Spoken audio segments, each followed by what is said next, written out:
ही इमारत अराउंड 2007 8 या ठिकाणी तयार झालेली होती। हे फार वर्ष हिला झालेले नाहीत, पण ही दुर्दैवाने रात्री कोसळली। पूर्वी महापालिकेच्या तर्फे प्रशासनातर्फे यांना नोटीस दिली गेलेली होती। 2 वेळा त्यांना बिल्डिंग खाली करा, धोकादायक आहे म्हणून सांगण्यात आलेलं होतं। पण रात्री काल ज्यावेळेला बिल्डिंग कोसळली, इमारत कोसळली, त्यावेळेला या ठिकाणी दुरुस्तीचं कामही सुरू होतं आणि ते रात्री सुरू होतं।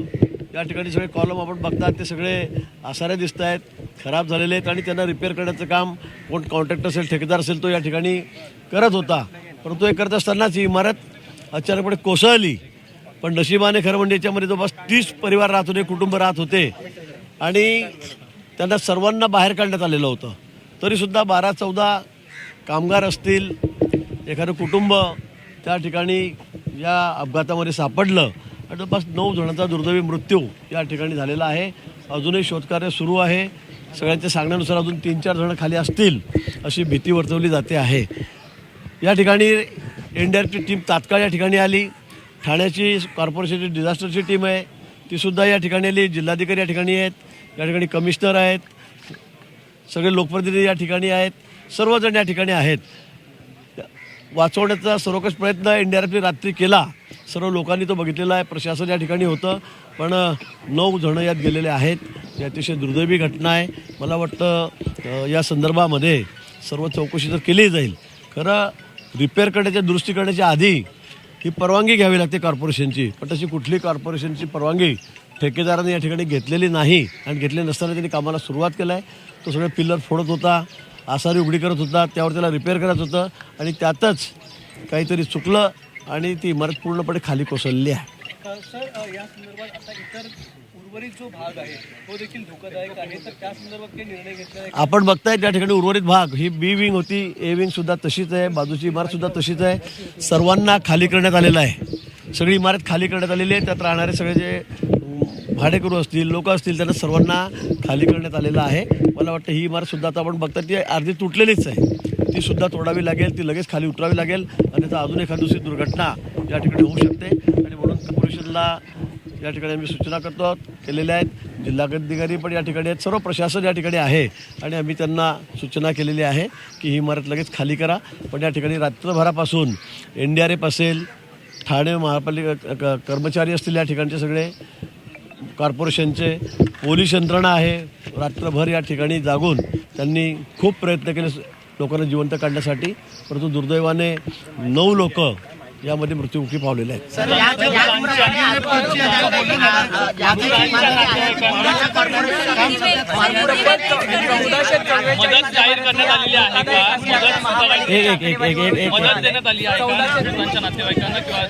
जे मृत पावलेले आहेत त्यांच्या नातेवाईकांना मुख्यमंत्री महोदयांशी मी बोललेलो आहे, सकाळीच बोललेलो आहे।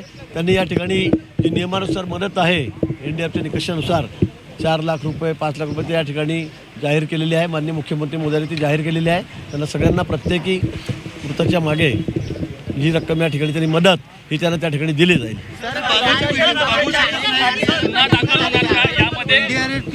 बोलणं झालंय, बाजूची बोलणं झालं आहे, प्रशासनाशी बोलणं झालेलं आहे, ठाणा कॉर्पोरेशनचे सगळे पदाधिकारी, अधिकारी सगळ्यांची बोलणं झालेलं आहे। बाजूची जी इमारत आहे ती तात्काळ पाडावी लागेल, कारण आपण बघता त्याची एक साईडच्या भिंत सगळ्या खाली झालेल्या आहेत, पडलेल्या आहेत। ती अतिशय धोकादायक आहे, ती केव्हाही पडू शकते, आता काम सुरू असतानाही पडू शकते आणि म्हणून ती सुद्धा आपण तात्काळ खाली करण्याचे आदेश या ठिकाणी दिलेले आहेत। महापालिकेच्या अंतर्गत 289 इमारती या अति धोकादायक असल्याचं समोर आलंय। त्या इमारती पाडण्यासंदर्भात आणि तेथील नागरिकांना त्यांचं पुनर्वसन करण्यासंदर्भात सरकारकडे काय योजना आहे? निश्चित ही घटना बघून खरं वारंवार आम्ही लोकांना नोटीस देतो, कॉर्पोरेशन देते, प्रशासकीय यंत्रणा नोटीस देत असते, पण लोक त्या ठिकाणून बाहेर निघत नाही, ही वस्तुस्थिती आहे। आणि सगळ्याच ठिकाणी ज्या ज्या वेळेला इमारती कोसळतात त्यावेळेला हाच प्रश्न येतो, नोटीस दिली होती का, धोक्याचा इशारा दिला होता का, तर सगळं दिलेला असतो, पण पर्यायी व्यवस्था नाही, कुठे जाणार हाही प्रश्न लोकांसमोरचा आहे। पण निश्चित आता ज्या ज्या ठिकाणी अतिशय अति धोक्याच्या ज्या इमारती आहेत त्यांचा सर्वे तात्काळ केला जाईल। ज्या ज्या ठिकाणी इमारत अगदी अति धोक्याची आहे त्या ठिकाणी ती रिकामी करून त्याला तात्काळ पाडण्यासंदर्भामध्ये हा निर्णय केला जाईल। या उपरही या ठिकाणी क्लस्टरच्या बाबतीमध्ये असेल, रिडेव्हलपमेंटच्या बाबतीमध्ये असेल, माननीय मुख्यमंत्री या ठिकाणी किंवा एकनाथजी शिंदे आहेत त्या खात्याचे मंत्री, ते या ठिकाणी निश्चित एक बैठक करून तात्काळ हा निर्णय घेतला जाईल. अशा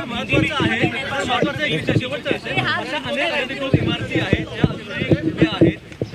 त्या इमारती बांधायच्या आधी या संदर्भात का कारवाई केली? जेव्हा एखादी इमारत पडते त्यावेळी अशा प्रकारे कारवाई मला वाटतं या ठिकाणी एन्क्रोचमेंट खूप आहे. आपण बघतात भिवंडी अनेक ठिकाणी मी असं म्हणेलो, आणि मोठ्या प्रमाणामध्ये इथे तर इतक्या दाटीवाटी लोक राहतात, त्याच्या कुठल्या परवानग्या आहेत हेही मला कळत नाही. अनेक ठिकाणी या ठिकाणी एन्क्रोचमेंट आहे, अतिक्रमणामध्ये इमारती बांधलेल्या आहेत. त्या बांधत असताना कुठे कम्प्लिशन सर्टिफिकेट नसेल, कुठे परवानगी घेतली जात नाही, कुठे कशा पद्धतीने इमारती उभ्या केल्या जातात. परवा मानखुर्दमध्ये सुद्धा आपण बघितलं असेल, 4 मजली 10 बाय 10च्या खोलीवर 1, 2, 3, 4 मजले बांधून घेतलेले होते. तिथेही मोठ्या प्रमाणामध्ये म्हणजे मृत्युमुखी लोक पडलेले आहेत. मला वाटतं अतिक्रमणाचा प्रश्न हा खूप गंभीर आहे आणि भिवंडीमध्ये तर खूप मोठ्या प्रमाणामध्ये आहे. मला वाटतं यावर सुद्धा अतिशय गांभीर्याने विचार नगर विकास विभागामार्फत या ठिकाणी झाला पाहिजे. सर क्या करेंगे सर, हिंदी में बता दीजिए, हिंदी में बता दीजिए. भिवंडी में यहाँ पर जो हादसा हुआ है 9 लोगों की मौत हुई है. बहुत दुखद घटना ये है. आप देख रहे हैं कि रात को 11 साढ़े 12 के बीच में यहाँ पर ये इमारत जिसका काम चल रहा था मतलब रिपेयर का काम चल रहा था. इसकी कोई परमिशन कॉरपोरेशन ली गई नहीं थी.